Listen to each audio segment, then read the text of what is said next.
Hello, thank you for asking me to talk at this update course on nephrology, and my topic is vasculitis in the kidney.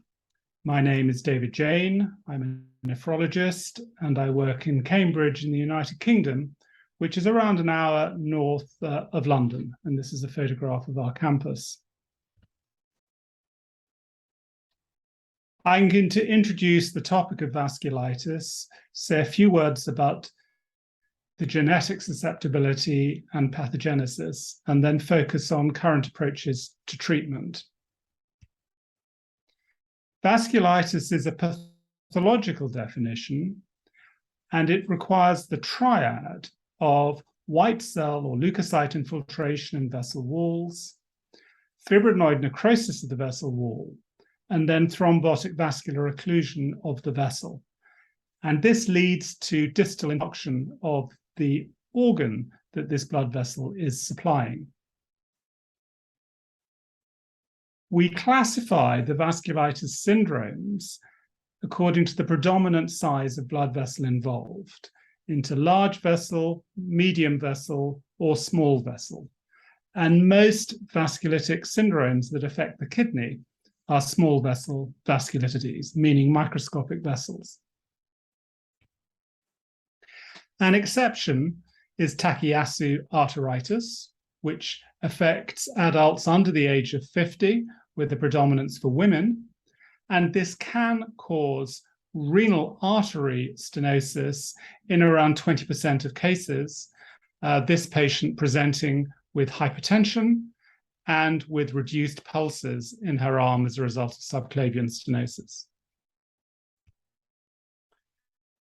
When thinking about vasculitic syndromes, you have to think whether they're primary, in other words, presumed autoimmune syndromes, or whether they are a vasculitis occurring secondary to another disease process, typically another autoimmune disease, such as those listed here, or being driven possibly by drugs, infection, or malignancy, in which case we regard these really as mimics of the primary syndromes.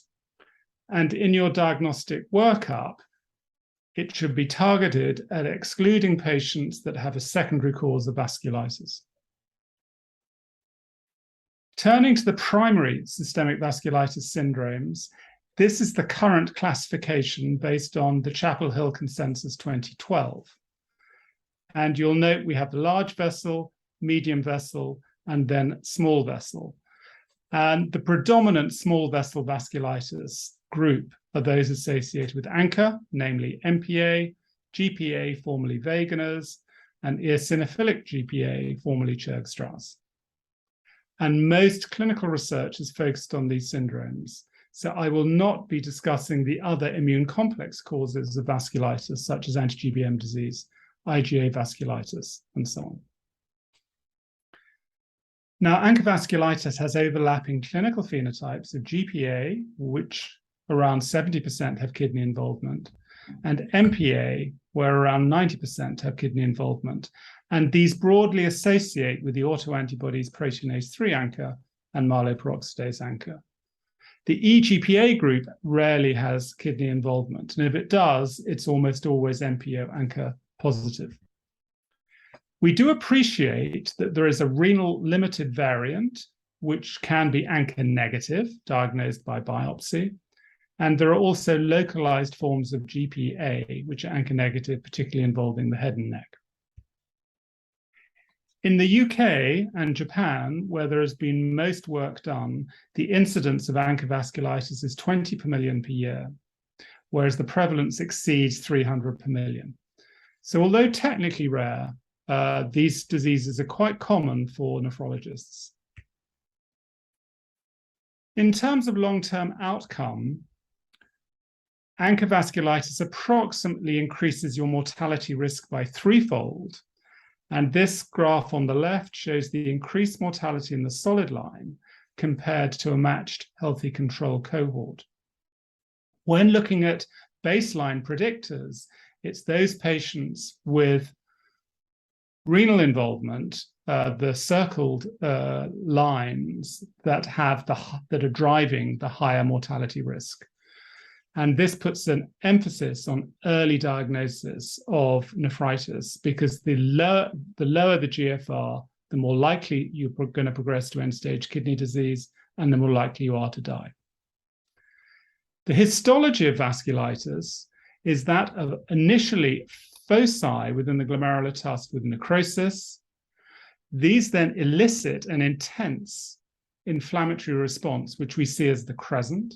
This is monocyte macrophage dominant. And then the glomerulus may rupture and collapse. There's associated tubular interstitial nephritis, and eventually you just see a small scarred glomerulus. There have been several attempts to develop prognostic tools based on the kidney biopsy, and this review we wrote for Kidney International summarizes 3 systems that are currently available.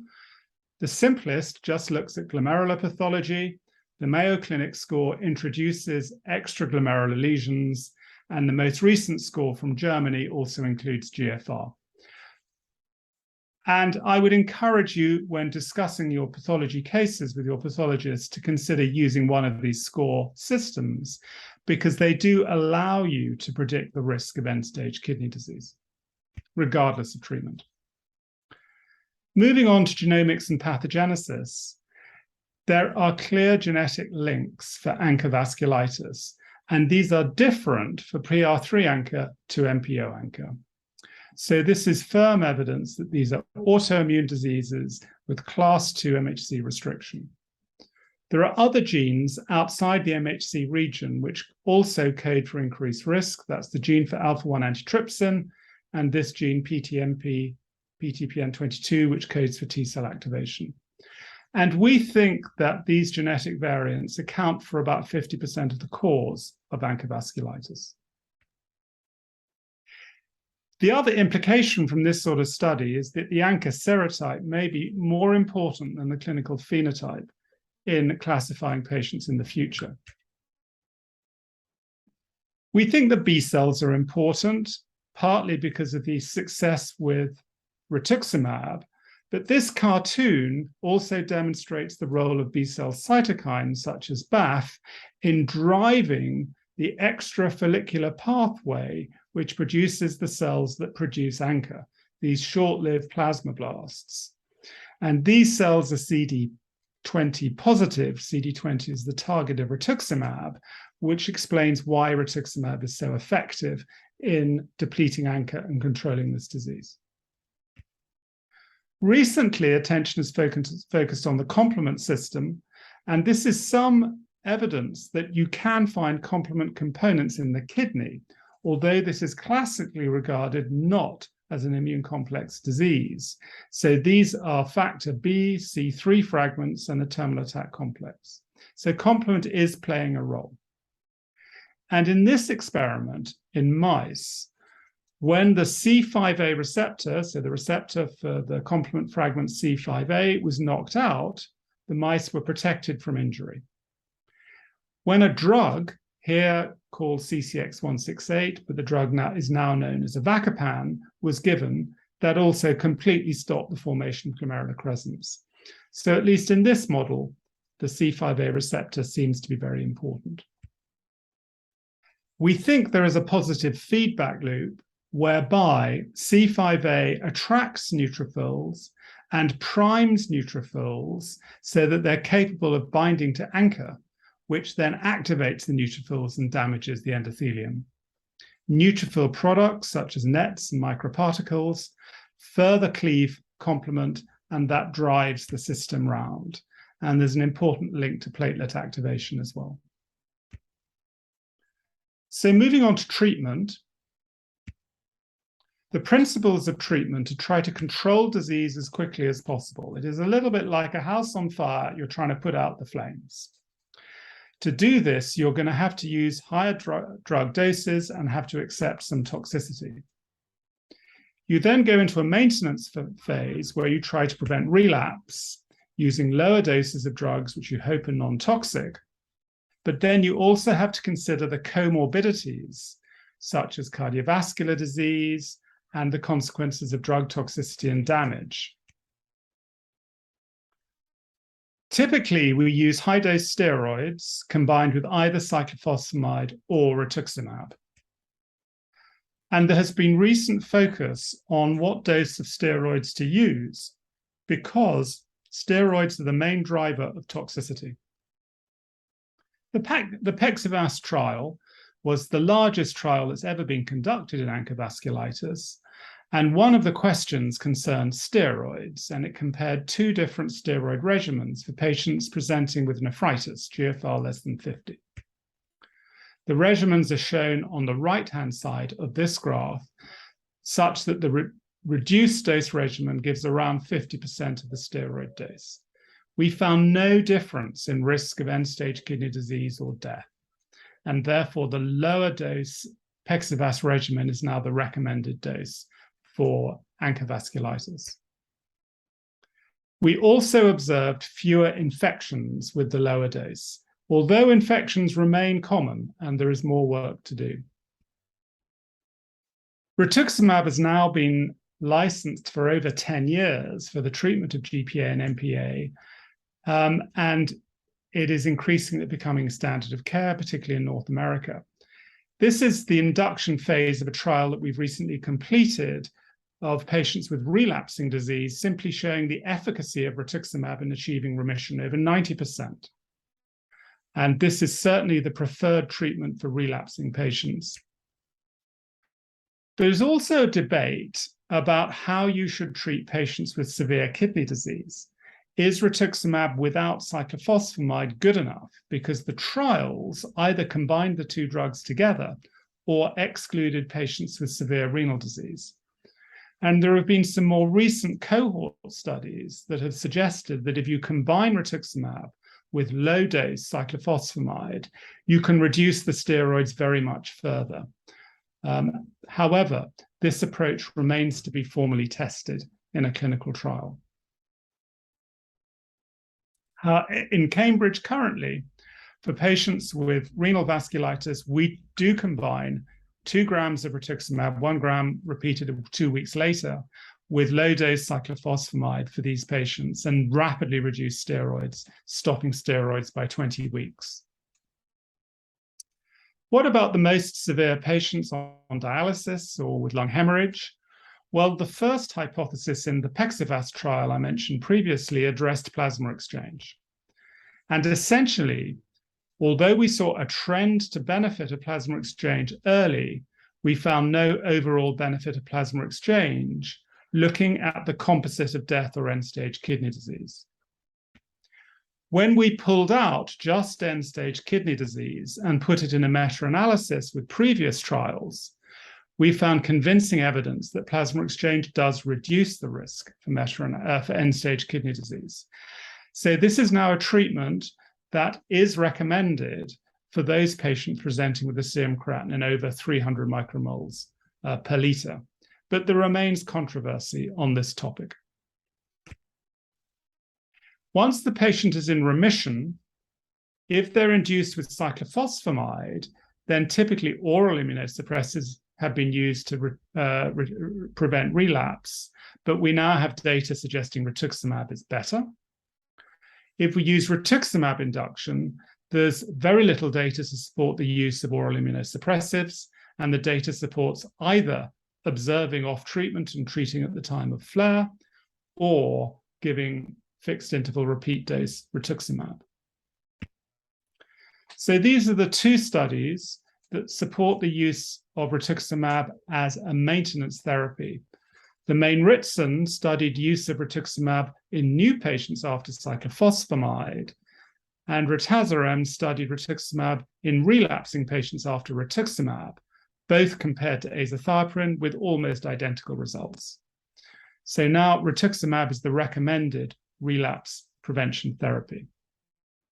Moving on to complement, this is just to remind you that C5a is right at the bottom end of the complement cascade and is distinct from drugs such as eculizumab, which blocks C5a and C5b. Avacopan is a specific inhibitor of C5a.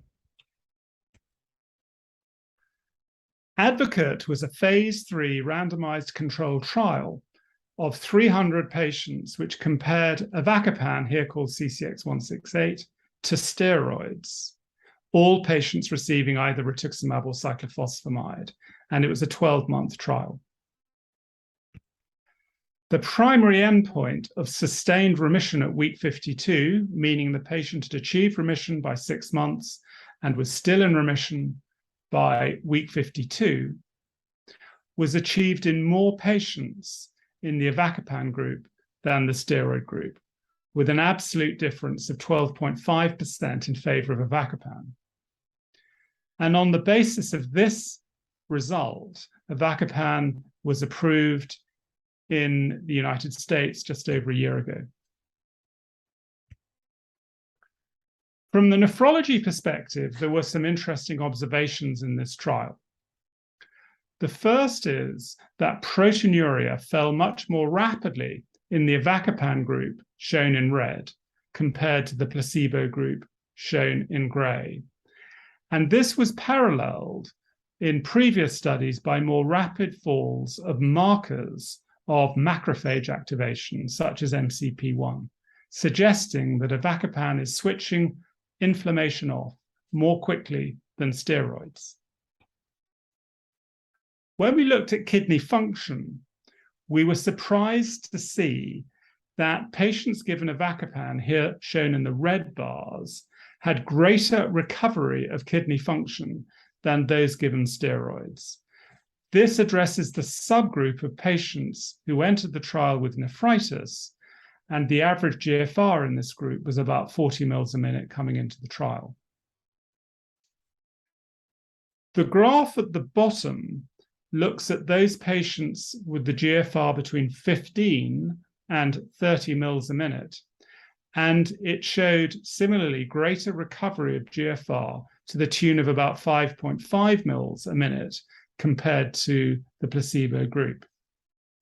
It was also interesting to observe that this recovery appeared to continue during the second half of the trial, when we'd expect the inflammation to have completely gone.